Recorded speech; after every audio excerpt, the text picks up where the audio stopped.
வணக்கம். இன்னைக்கு நம்ம ஸ்கூல் பிரின்சிபல் திரு பீதாம்பரம் அவர்களை இன்டர்வியூ எடுக்க போறோம். எதுக்குன்னா எல்லாருக்கும் லீவ் விட்டுருக்காங்க, நம்ம ஸ்கூலுக்கு மட்டும் லீவ் விடல. அது ஏன்றத அவர்கிட்ட கேட்டு தெரிஞ்சுப்போம். நிறுத்துங்க. கேள்வி வேலிடா இருக்கணும், தேவையில்லாத கொஸ்டின்லாம் கேட்கக்கூடாது. கையில் ஒரு மைக்கு சேட்டலைட் டிவி இருக்குன்னு ஒரு கோட்டை மாட்டிட்டு நீங்க என்ன வேணா கேட்பீங்க, அதுக்கெல்லாம் நான் பதில் சொல்லணுமா? நானும் வேலிடா தான் கேட்பேன், நீங்க பதில் சொல்லுங்க. பாக்கலாம். ஸ்டூடெண்ட் சார்பில் உட்காந்துருக்கேன், கேளுங்க. வணக்கம் சார். வணக்கம். எல்லா ஸ்கூலுக்கும் லீவ் விட்டாங்க, நம்ம ஸ்கூலுக்கு மட்டும் லீவ் விடல. ஏன்? தீக்குள்ள விரல விட்டா சுடுன்னு சொல்றேன், உனக்கு புரியல? ஒரு நாள் லீவ் விட்டா எவ்வளவு பிரச்சனை வருதுன்னு உங்களுக்கு தெரிய மாட்டேங்குது. அடுத்த நாள் ஸ்கூலுக்கு வந்த உடனே பிடி சார் பாலாவோட கிளாஸ் மேக்ஸ் டீச்சர் மாலா கேட்டுறாங்க. இது அவர் மனசு கொடுத்துடுறாரு. ஆனா இவங்க அடுத்த நாளே பாத்ரூம்ல பிடி சார் பாலுக்கும் மேக்ஸ் டீச்சர் மாலாவுக்கும் கனெக்ஷன் ரூம்ல எழுதி வச்சிடறாங்க. எந்த ரூம்ல? பாத்ரூம்ல. இதனால எவ்வளவு மன உளைச்சல் உண்டாகுது தெரியுமா தம்பி? யாருக்கு? எனக்கு இல்லப்பா, அவங்களுக்கு. கொன்னுடுவேன். சரிங்க சார், முக்கியமான விஷயத்துக்கு வருவோமா? இங்கேருந்து உங்கள் ஸ்கூலுக்கு 1 கிலோமீட்டரோ 1.5 கிலோமீட்டரோ தான். ஆனால் நீங்கள் அதுக்கு வருஷத்துக்கு எவ்வளோ தெரியுமா கேட்குறீங்க? 25,000 ரூபா கேட்குறீங்க வருஷத்துக்கு. இது கொஞ்சமாவது நியாயமா? மனசாட்சி இருக்கா? அண்ட் முக்கியமாக இதை நான் கேட்டே ஆகணும். உங்கள் ஸ்கூல் ஸ்டார்ட் ஆகுது காலையில் 8:30 மணிக்கு. ஆனால் எங்கள் பசங்களை காலையில் 6 மணிக்கே ஹார்ன் அடித்து தொந்தரவு பண்ணி இப்படி கூட்டிகிட்டு போகிறீங்களே, நீங்களாம் நல்லா இருப்பீங்களா? இதுக்கு பதில் சொல்லுங்கள். குத்தம் சொல்றவங்க சொல்லிக்கிட்டு தான் இருப்பாங்க. கணக்கு விவரத்துல தம்பி ரொம்ப தப்பா இருக்கிறாரு. இந்த வருஷம் நாங்க 5,000 ஏத்தி 30,000 ஃபீஸ் கொண்டு வந்துட்டோம். அது தெரியாம இன்னும் 2 வருஷத்துக்கு முன்னாடி இருக்கிற நிலவரத்தையே பேசிட்டு இருக்காரு. அப்டேட் ஆகுங்க தம்பி. சரிங்க சார். தம்பி, புள்ளி விவரம் சரியா தெரிஞ்சுட்டு தான் பேசணும்.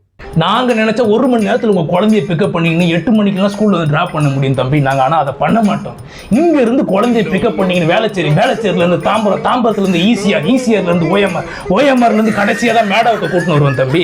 25,000 ரூபாய்க்கு நாங்க ஸ்கூல் போர்டுல எங்க ஸ்கூல் நேம் எழுதி இருக்கிறோம்ல, அதை விளம்பரப்படுத்த வேணாமா? இது உங்களுக்கு கொஞ்சம் கூட தெரிய வேணாமா? அது என்னங்க, கொஞ்சம் விவரமா சொல்லுங்க.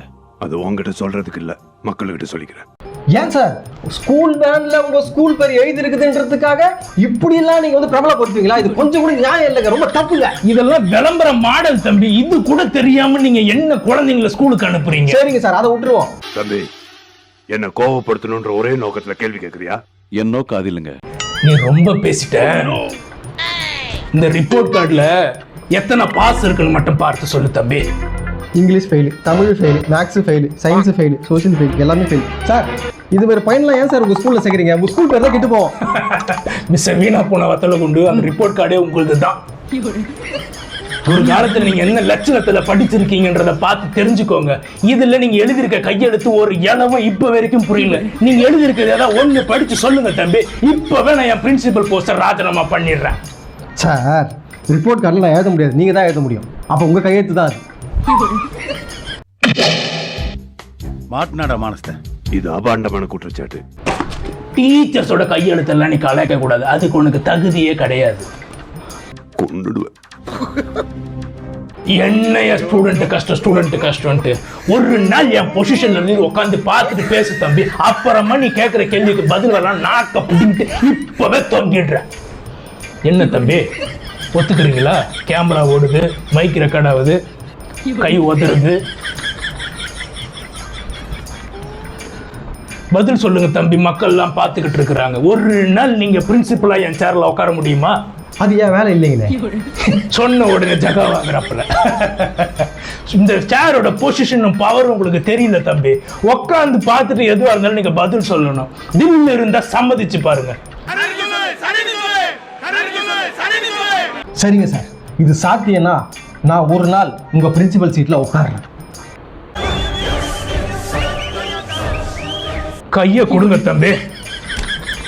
வாழ்த்துக்கள். அவ்வளவுதானே, பேட்டி முடிஞ்சதுல. வணக்கம். ஐயா, பேட்டி இன்னும் முடியல. வணக்கம் வத்தல குண்டு. வணக்கம் பீதாம்பரம். என்ன ஏன் வாய்ஸ் திருப்பி என்கிட்டே பேசுற? இந்த சீட்ல உட்காரும் போது அந்த சூட்டால அந்த வாய்ஸ் வருது. என்ன இருந்தாலும் நான் இந்த ஸ்கூலோட பிரின்சிபல்யா, மரியாதை கூடியா. மன்னிச்சிருங்க, நீங்க எக்ஸ் பிரின்சிபல், இப்ப பிரின்சிபல் கிடையாது. ஒரு நாட்டு தலைவங்கிட்ட விளையாடக்கூடாது. சீட்டோட சூடு மண்டை வரைக்கும் ஏறிட்டு இருக்குது. கொழுப்பு ஏறினதுனால யாரு பிரின்சிபல்னு தெரியாம பேசுறாரு. இருந்தாலும் ஒரு நாள் தானே விட்டு பிடிப்போம். இந்த டைலாக பேசுறதை நீ நிறுத்து, இந்த வாய்ஸை நிறுத்து. இப்போ நான் தான் பிரின்சிபல், நான் தான் அந்த வாய்ஸ் பேசுவேன். சென்னைக்கு 2 நாள் ரெட் அலர்ட் நியூஸ் விட்டுருக்குறாங்க. எங்களுக்கு ஒரு 2 நாள் லீவ் கொடுக்க முடியுமா? காலையில 6 மணிக்கெல்லாம் எழுந்து எங்களால் ஸ்கூலுக்கு வர முடியல. கக்கூஸ்லேயே 1 மணி நேரம் முக்க வேண்டியிருக்குது. எவ்வளோ கஷ்டமா இருக்கு தெரியுமா? கக்கூஸ்ல 1 மணி நேரம் முக்க வேண்டியதுனா முன்னாடி 1 மணி நேரம் எழுந்து முக்குடா. லீவுலாம் கொடுக்க முடியாது. அப்படியே லீவு கொடுத்தாலும் உன்னை வர வெயிட் பண்ணா நானும் கோமலா டீச்சரும் உனக்கு பாடம் எடுப்போம். அதுதான் தண்டனை. What's going on? அரங்கனார குரங்கனார் ஆகிட்டான். தெரியாம இந்த சீட்டை ஒரு நாள் உங்ககிட்ட கொடுத்துட்டு நான் ரொம்ப வேதனை அனுபவிக்கிறேன் தம்பி. பேசாம அந்த சீட்டை என்கிட்ட கொடுத்துறியா? உனக்கு என்ன வேணுமோ நான் அதை செஞ்சு கொடுத்துட்றேன் தம்பி. இன்னும் இந்த பதவி காலம் முடிகிறதுக்கு 18 மணி நேரம் இருக்கு. எதுவாக இருந்தாலும் 18 மணி நேரம் கழிச்சு நீ போயிட்டு நிற்பா. அப்போ தரேன். இங்க இருந்து தாம்பரம் வரைக்கும் போனப்பா. நீ லீவு கொடுக்கலனாலும் பரவாயில்ல. இந்த 6 மணிக்கு வர வேண்டிய வண்டியை ஒரு 8 மணிக்கு அனுப்பிச்சுனா நான் கக்கூஸ்ல இருந்து கிளம்பி வந்துருவேன். என்ன சொல்றேன்?